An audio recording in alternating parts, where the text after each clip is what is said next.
Alright, so this is my explanation of the, what are we calling this? We're calling it strip and chip. Strip and chip weathering. So what I'm doing here first is just applying a layer of Mr. Surfacer 1500 black. I think the lacquer varnish, or primer rather, is very important because the final step is essentially to strip the paint off with isopropyl alcohol, and if we don't want to go down to the plastic, then I think using lacquer primer is going to be the best bet for that. So I'm just liberally covering the surface here entirely. And these are the colors I'll be using for the rust. An AK Real Colors dark brown and an orange brown from Mr. Color or Mr. Hobby. First step is to apply the dark brown. I'm just going to cover the entire surface with this.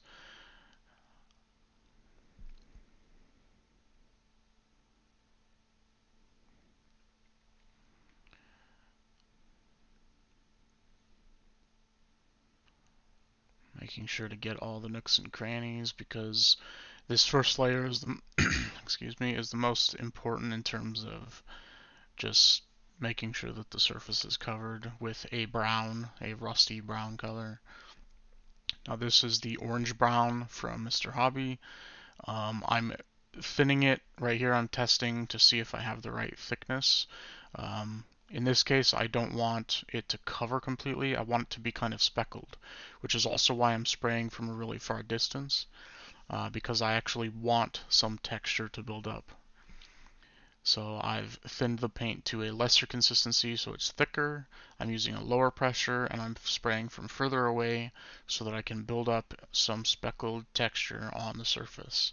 And I think this helps as well with the last step when you start to strip the paint away, because the textured surface allows the paint to kind of stick in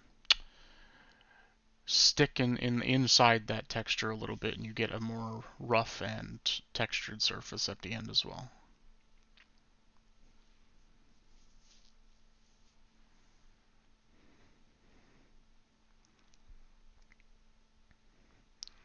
And hopefully you can kind of see we've got quite a bit of texture built up, which is all I was trying to do.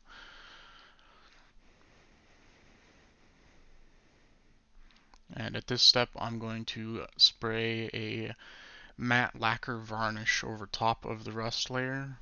This is just to protect the rust layers so that the rust doesn't strip away as easily as the layers on top of it. Since we're going to use isopropyl alcohol, lacquer paints and lacquer varnish tends to be a bit more impervious to isopropyl alcohol than Tamiya paints or acrylic paints that I'm going to be using on top. So this will kind of protect the rust and prevent that from stripping away as quickly as everything else. The first color I'm going to apply is a purple. Right now, I don't really have any opinions on what colors you need to use or anything like that. I think you can do this with pretty much any color. The important factor here is to apply colors underneath your top coat. Just lighter colors and colors that are going to make things look more interesting. If you're painting like a German tank or something like that, then you might do like a primer color underneath, over top of the rust layer, and then maybe a light. Let's say you're painting it a dark gray, you might do a light gray underneath the dark gray. That way, once you start stripping the paint away, you see that light gray underneath in between the dark gray and the rust. That way, you kind of highlight the rust chips.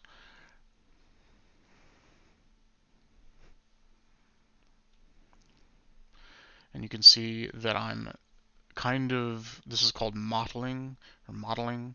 I'm essentially just spraying small circles all over the surface, very close, to build up kind of a cloudy, textured, rough look to the paint. And I'm not coating the entire part with this. I'm leaving the brown showing through at the edges, because in the final steps, the edges are going to be what should be most worn.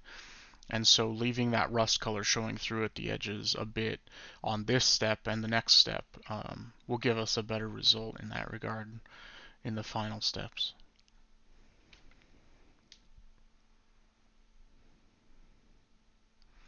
Here I'm going to use Tamiya Lemon Yellow, and this is my light color essentially. This is what I was talking about earlier. This is what's going to be kind of a highlight between our top coat and our rust coat, and that'll make things pop a bit more and stand out. Here I'm just back flushing to mix the paint and then checking my air pressure using the MAC valve. Because I'm spraying very close, I want lower pressure. That way I can get real close to the model and not have to worry about spidering or any issues like that.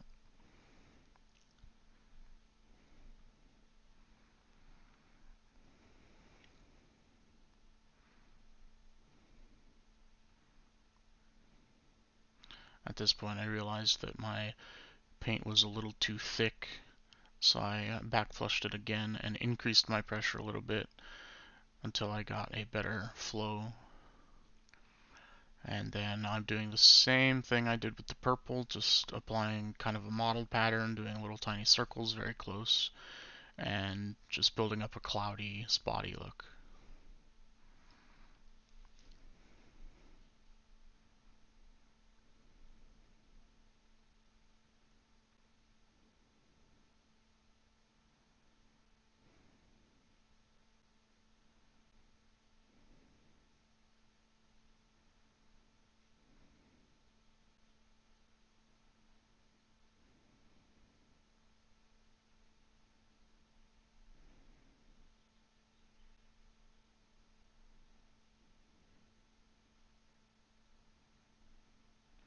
I think you can accomplish multiple different looks and effects based on how you apply the paint in these steps.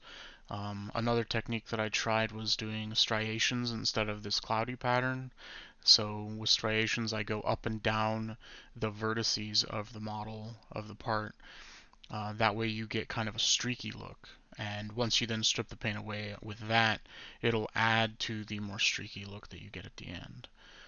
In this case, the last color that I'm going to apply to this part, aside from the foot that I'm going to paint after this, is to me a sky blue. This is going to be my top coat, my top layer.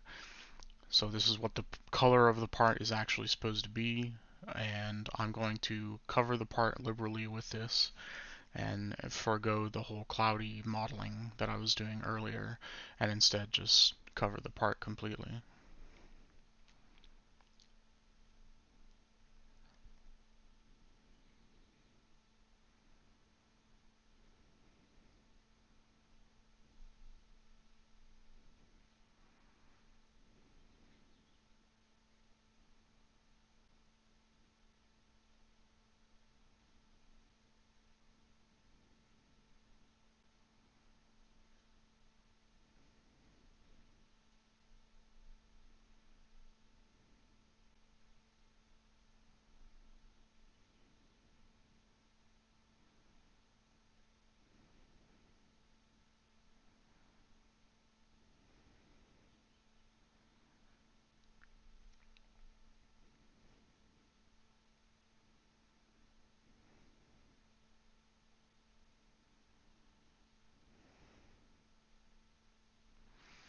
Okay, now I'm applying RLM gray. This is a lighter gray. I'm doing this for the feet part, the actual like sole of the foot. The end result is going to be basically black or dark gray, and so I'm putting a light gray underneath so that, like I said earlier, we can have a light color in between the dark color and the rust so that you highlight the rust chips in the final step. And I'm just going to again kind of model this on, spraying it kind of cloudy because it's the underlayer. I don't need it to be solid. I'm just making sure to hit most of the part with it and build up kind of a cloudy effect with the modeling.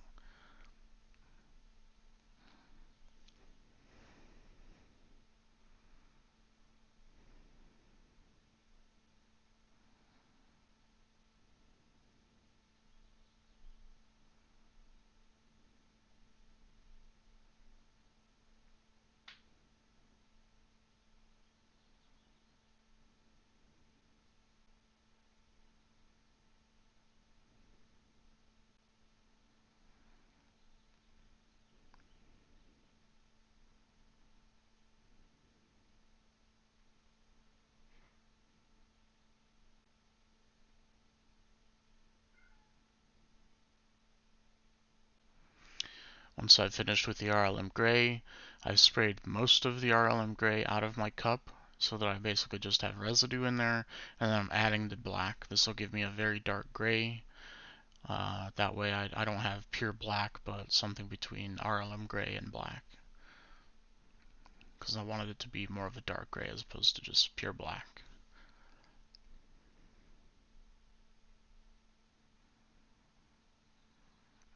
And in this case, I'm going to apply it basically similar to how I did the blue. I'm just going to coat the sole of the foot in this color.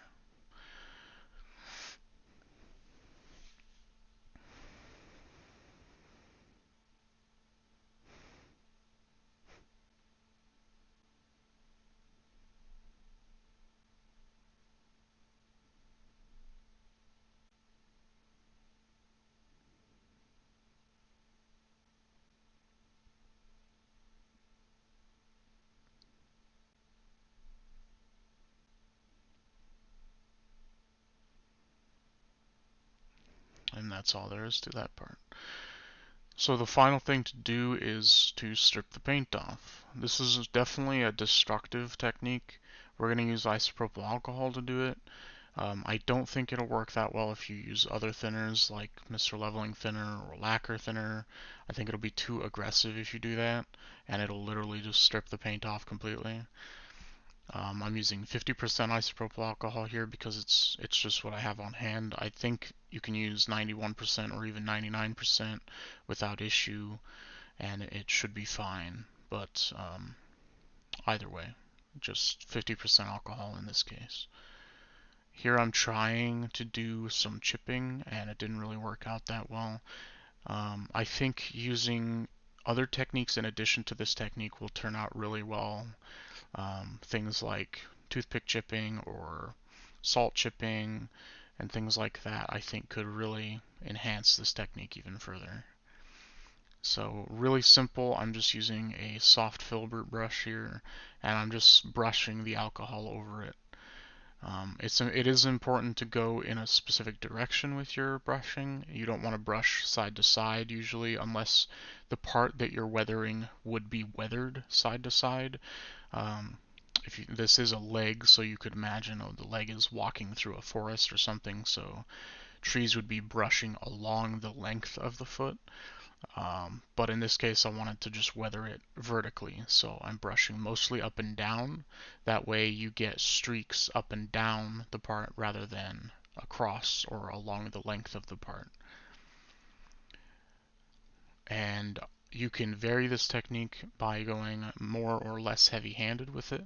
If you just want subtle chips and weathering, then just lightly brushing and not going too far with it, and you will get exactly that. But in this case, I want to demonstrate what it can look like if you go really heavy with it, and just how weathered you can make things. So I'm going very heavy with it, brushing very hard, and brushing a lot until I get down to the rust layers.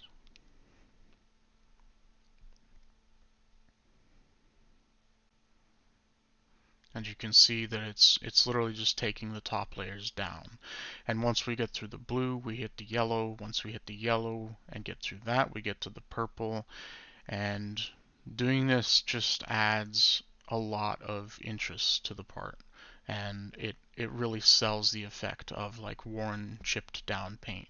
I think if you just do one color, it'll look much, much less interesting.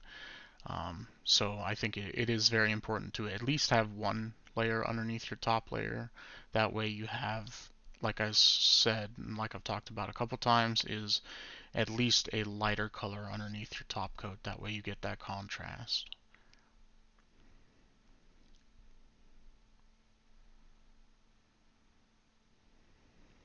And here when you see me brushing side to side, it's usually me trying to get the paint off of the edges specifically, because this is, if I'm imagining this to be a real object, typically paint wears off of edges of things before it wears off the center, like center mass of an object.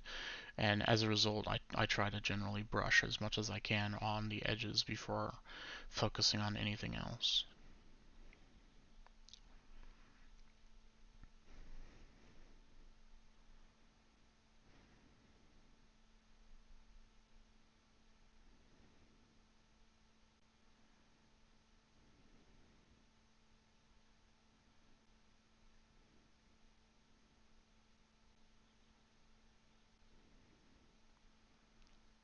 and that's pretty much all there is to this technique. Here I'm brushing up from the bottom so that I can get the bottoms of the leg weathered a bit more because they looked a little too clean to me.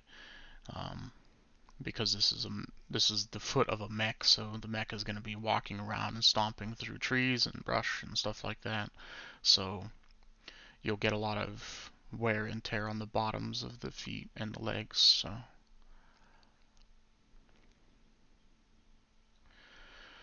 once I've finished with the actual brushing, I just take a pipette and I simply rinse the part off with alcohol again, just basically to get the paint residue off. Then I swap the alcohol out for clean water and I just clean the part off with water. This gets all the alcohol residue off completely.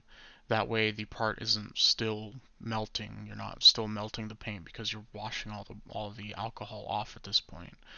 You also get any residue from the paint off with this step.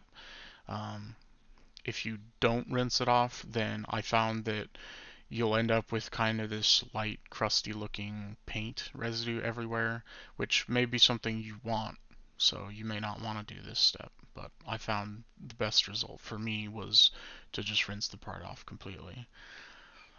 And once I've done that, I just use a hair dryer and my airbrush to dry off the part completely.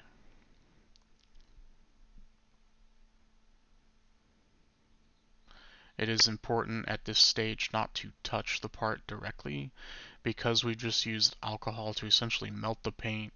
The paint is kind of malleable again, so if you touch the part you may fingerprint it. So it's very important to dry it off completely before you handle the part at all.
And as you can see, it looks, in my opinion, incredibly realistic.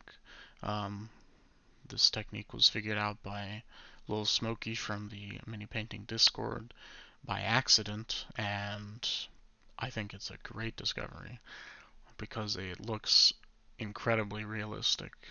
Uh, I've never seen anyone else get this kind of look with normal, conventional weathering techniques. So, thanks for watching.